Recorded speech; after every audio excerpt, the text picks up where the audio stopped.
I've had the displeasure of flying a few times this year on some of the budget airlines here in the States that nickel and dime you on every little thing, including carry-on luggage. Usually a carry-on only traveler, I wanted to challenge myself to see if I could pack for a week plus long trip using only a personal item bag. This is the Air Go Pack 2. I've used this on quite a few flights as a personal item, and I've never been flagged or had any issues with it before. This is a 20-liter bag that uses a 210 Blue Sign approved Cordura nylon. Not overly expensive, fits the bill on sizing for all the research I've done and my personal experience. Just all around great choice, very simple bag. Gonna get things unloaded here and we'll kind of go category by category. Pretty simple tech load out here. You could obviously add a laptop if you want. I tend to try and skip out my laptop and just use my phone whenever I can. It's just a little bit simpler and easier when I'm traveling. Helps get me away from work too if it's a trip for leisure and not for work. But to start, I have my Kindle Paperwhite. I've been reading a ton lately, and it's just definitely nicer to read on the Kindle, the e-ink screen whenever I can. Phone works in a bind too if you really want to save some weight, but I still want to be able to pack some luxuries and fit everything into it. So bringing the Kindle with me. I've got a battery as well. Went pretty simple on this. This is the Nitecore NB 10,000. It's the lightest weight 10,000 milliamp hour battery on the market that I've been able to find. It's made with a carbon fiber body and a different type of battery style compared to most of the standard regular ones. A little bit pricey, but really great. I use it for backpacking. It's just nice to be able to shave a few ounces off of the pack when I'm hiking through the wilderness, but definitely comes in handy for situations like this too. USB-C fast charging kind of covers everything I need. Two different braided USB-C cables, both from Ugreen. This is a 2-meter length. This is a 1-meter length. I always like to try and pack a longer cable whenever I can because you never know what the outlet situation is going to be wherever you're staying.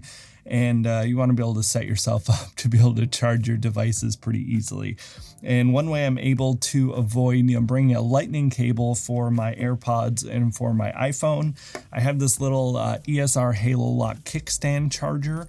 So this is just a MagSafe charger you can plop on the back of your phone and you plug in via USB-C. So it saves some kind of hassle bringing a bunch of different cables and ports. This is also really nice on the plane, so you can prop up your phone if you're watching movies or something. I've had this for a couple of years, talked about it a ton. Definitely one of my favorite little pieces of travel tech. And one last cable just in case. My old Paperwhite is still micro USB, and just in case for some reason I need to charge something via lightning, I have the little InCharge X. This is a 6-in-1 charging cable. I've been using this for a while and it has been really, really nice to have. You can charge basically everything as micro USB, lightning, USB-C, and USB-A in a bunch of different configurations depending on what you need. So it's good to get someone out of a bind. For a power brick, I also went really simple. This is just a little 45-watt GAN charger. Also from Ugreen. I know there are a few companies that are making these now and they're all pretty solid, so whichever one you want, but the Ugreen ones have been working well for me. And headphones, I've got the AirPods Pro Gen 2. These are my longtime dailies since they got released. The noise canceling is great. The transparency mode is great. I really like that for walking around the city. I like bringing earbuds instead of big over-ear cans just because those cans are so big to fit in your bag. Maybe if I was going on like 20-hour long flights or something, I might reconsider that, but I tend to travel domestically most of the time on relatively short flights, so earbuds work really well for me. And the tech pouch I went with is the Air Split Kit, just a nice little bag here. It's nice because it does have a zipper here where you can make it smaller or larger depending on what you have in there. Also works great as a toiletry bag as well. I've used it on a few trips and it's just a nice little handy bag that they have set up here. That's it for the tech though. Gonna get this loaded up and we'll move into toiletries next. All right, so I've got my little baby toiletry kit here. This is the Able Carry Stash Pouch. If you've been around the channel for a while, you know I had a long quest of getting a solids only toiletry kit to avoid any liquid issues through TSA. I like being able to move fast and quick and not having to get stuff out of my bag or worry about size or weight limits, and there are solid options for most commonly used liquid items in your toiletry kit. So after a lot of searching, I found replacements for every liquid item that is in my toiletry kit. I assume this is going to be a little too bare bones for most of you, but I assume just like the rest of everything in this video, this will be a good template for you to jump off on. Everyone's travel needs and preferences and gear preferences are going to be different. So it's just a good way to get some ideas for your own kit. So we talked about the pouch. I've got my little Beard Brand pocket comb. Huge fan of the Beard Brand combs. They come out with a bunch of fun colors and stuff all the time. This little pocket comb is handy. Now it's a little bit smaller than a brush too. Depending on the trip I have brought, they make a little travel brush as well. Really nice, but just having a little comb is great for the beard to keep the flyaways at bay. Got just a little cheap basic bamboo toothbrush here. And then instead of regular toothpaste, I have what are called toothpaste tabs. I'm always surprised how few people have heard of these or have started using them. I've had them for a few years now and have really just grown accustomed to it and love it. These are from a brand called Smile, but I've tried a ton of different ones in the past. There are quite a few good brands out there, so just test out whatever you can get your hands on. But instead of, liquid toothpaste, these are just little tabs, almost like mints that you put in your mouth, crunch up, and then brush your teeth, and uses your saliva and kind of creates a lather for toothpaste. It's a little bit less wasteful for the environment in terms of producing and shipping these around, but it's also really nice for a travel kit just to have something really light and compact and liquid free. Got just a basic, cheap deodorant. I haven't had much luck with most of the natural deodorants. I haven't tried any in a while. I tried a bunch a while back and just felt a little defeated. From there, I've got 2 of the Matador soap bar bags. These are really nice. I've heard some people have trouble with them, talking in the comments of previous videos.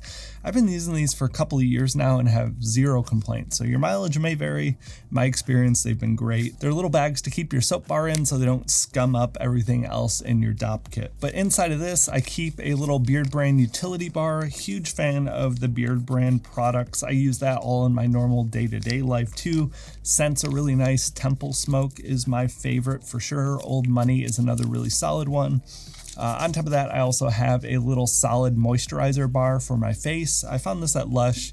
It works okay. It's not as good as my regular stuff at home, but it definitely gets the job done on a trip. I have this little pill caddy here that I'll keep multivitamins in or ibuprofen depending on what I need. I found this at an outdoor backpacking site called Garage Grown Gear. One last thing for the Dopp kit that I always forget to put in my bag when I'm making these videos because I tend to put consumable items in last right before I'm leaving for a trip, so snacks and things like that will go in later. But I do always travel and use the AG1 packets when I'm out and about. They're not sponsoring this video. I've been a huge fan of Athletic Greens from years before I ever started YouTube. Really great stuff just to have some nutritional insurance when you're out flying and traveling because your immune system can get compromised pretty easily. For my water bottle, I have the LARQ bottle filtered. This is the 17-ounce version, and LARQ is actually nice enough to be sponsoring this week's video, so a huge thanks to them. I'm going to take a minute to introduce this bottle to you if you're not familiar. You've definitely seen LARQ around on the channel for quite some time. I've been using their Pure Viz bottles with the UVC technology in the cap to purify for quite some time. I have a LARQ pitcher in my fridge right now that I've been using since that thing came out. It's awesome. A huge fan of their whole lineup of products, but yeah, one of their newer products is the LARQ bottle filtered, if you're not familiar. On the outside, it kind of looks like the classic LARQ bottle, but on the inside, you have a filter cap that is a physical filter for your water when you're out and about. When this first came out, I got really excited because I got so used to using the LARQ pitcher at home that has the physical filter built in. Kind of ruined the flavor of tap water for me, even here in Portland, which has some of the best tap water that I've had anywhere in the country. Having that built-in physical filter is great for the taste, obviously, but it's also really good to help remove, microplastics and heavy metals and chlorine and all of that stuff that you don't really want to be drinking all the time. One of my favorite features with the bottle filtered, though, is that the caps are completely interchangeable with the Pure Viz UVC caps that I've loved for many years from LARQ. Having the option to swap into the UVC cap adds a ton of versatility. First and foremost, it makes the bottle self-cleaning like the classic Pure Viz bottle that I've really grown to love, so you don't need to be worrying about scrubbing out your bottle constantly. It keeps it clean with the UVC purification process. On top of that, the combination of the physical filter and the UV filter kind of gives you a full spectrum of purification and cleaning for your water. If you're somewhere with some questionable water sources or if you're getting water from the outdoors, the physical filter is good at improving the taste and removing physical contaminants, but the UV purification is what is really eliminating a lot of the bacteria and viruses that can be found in the water. So all in all, really great bottle. If you've been around the channel for a while, you know I've been a big fan of LARQ products on and off of sponsorship. I love the design, I love the functionality, just a really great company overall. They are running a 10% off sale right now through the weekend for a back to school promotion I saw before recording this, so be sure to check that out in the links below. Huge thanks again to LARQ for sponsoring this week's video. So getting into the clothing, the star of the show, this is always a tough one because everyone's needs for trips is going to be different. I tend to dress really casual. That might not be you, so keep that in mind. A lot of these things can be swapped out for whatever works best for you. Starting off with shoes, you know, if you're going to wear one pair of shoes for the whole trip, you want to make sure that you're finding something that is really comfortable and reasonably stylish, obviously subjective. I've been wearing these Adidas 4Ds now for a couple of months and really love them. My wife had a pair of these for a couple of years now and just raved and raved about this outsole mesh design. Super comfortable. I got myself a pair and love them just as much as she does. For my worn clothes, again, just keeping it really simple, I have a merino wool t-shirt from Woolly. These have been a long-standing favorite for me. Not very expensive on the spectrum of merino wool shirts. I really like the cut of these. Super comfortable. And it's kind of a medium thickness, not a super heavyweight, but not really thin and sheer. That doesn't tend to drape very well for me. You know, after my weight loss years ago, I feel like I just don't have the most flattering skin, if I'm being honest, but yeah, these have been really good for me. And then pants, I have the Duer no sweat pants. I would probably pivot these a little bit depending if it was a really hot climate or a really cold climate. You know, I have some other options, but these are probably my favorite all around, you know, throw anything at them type of option right now. For a belt, you all know I've been obsessed with the arcade belts. It's a completely metal free, you know, stretchy travel belt, super comfortable. I wear these every day with my normal clothes as well. They're not very expensive. They have a bunch of fun designs and colors. All good there. I have ex officio boxer briefs. These have been my favorite for a long time. Really easy to do sink laundry with, and they dry super quickly. And then I have darn tough merino wool socks. You can rewear these multiple times, believe it or not, and they won't smell. It's not gross, I promise, even though I know I get a bunch of comments about that whenever I talk about this stuff. Getting into it, I've got a single packing cube here. The packing cube is from Tripped Travel Gear.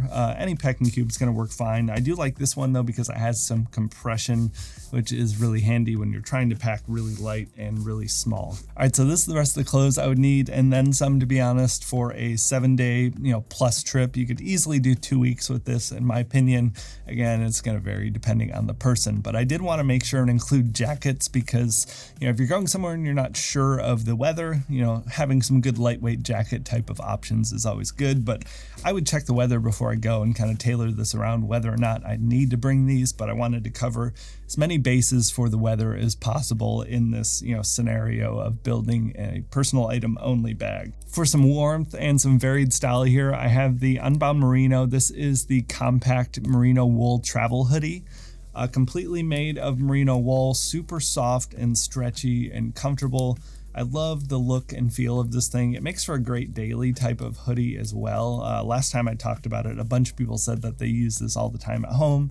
I do too. I actually have one in black and gray. They're excellent. For jacket, I think in this ultralight scenario, you really would only want to bring a rain shell. So you have a sweatshirt and you can put a rain shell over it. That's going to add a ton of extra warmth and cover you if it is raining. This is actually my normal outdoor backpacking rain shell. This is the Outdoor Vitals Tusher rain jacket. Really lightweight. I think it comes in at 7 ounces. Very capable and functional for a rain shell of this weight and size. A lot of times you're making a ton of compromises in that, you know, sub 8 ounce category of rain shells. This is the best that I've tried in this really lightweight category. From there, I've got socks and underwear, just like my worn outfit. I've got 2 more pair of the ex officio boxer briefs and 2 more pair of the darn tough merino socks. That gives you 3 pair of each. That's easily something you could cycle with indefinitely if needed. I know that sounds crazy, but you know, sink laundry on these is really easy. You can easily get a few wears out of merino wool socks without needing to wash, and you can wash them if needed too. All solid choices. Those have been my best picks for a while. And if you do notice, I don't have any extra pants. In some crazy emergency scenario, I'm probably going to a location in society where I could buy pants or buy a shirt in some crazy scenario where I ruin all of my clothes. But I still do like to bring a pair of lounge pants, and this can work as that emergency backup type of thing. These are the Proof Trail shorts. They're 7-inch inseam. It's like a cotton poly blend short.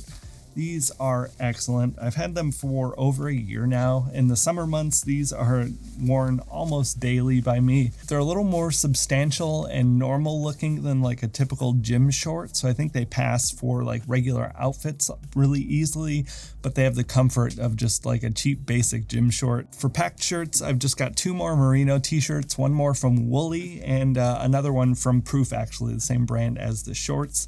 I do really like these Proof shirts, but they are a little bit thinner and more sheer. Again, like I talked about with the drape, I don't think it's quite as flattering on me, but in terms of comfort, they're very comfortable. These are a little bit softer as well than the Woolly tees, if that's something that's really important to you. It almost has like a Supima cotton type of feel, very soft and luxurious. That is the end of the list, the end of the loadout, everything I would need for at least a 7-day trip, and still sticking with that personal item bag size. The total weight for everything here, including the bag, came out to 8.5 pounds, just under 4 kilograms. This is super lightweight and something you could easily carry around with you at a destination if you needed to. I'd strongly encourage everyone to give it a shot, try and pack really light, go out on a trip, see how it goes. I always tend to evaluate every time I go. When I get back, I look at what I used, what I didn't use, see how I can improve and lighten the load for next time. It's a bit of a just fun little game that I play that I have to imagine, if you're into this channel, you probably like all this gear type of stuff. It would be a fun exercise for you too. So try it out. Do this on your next trip. Let me know how it goes. Thank you all so much for watching, and I'll talk to you in the next one.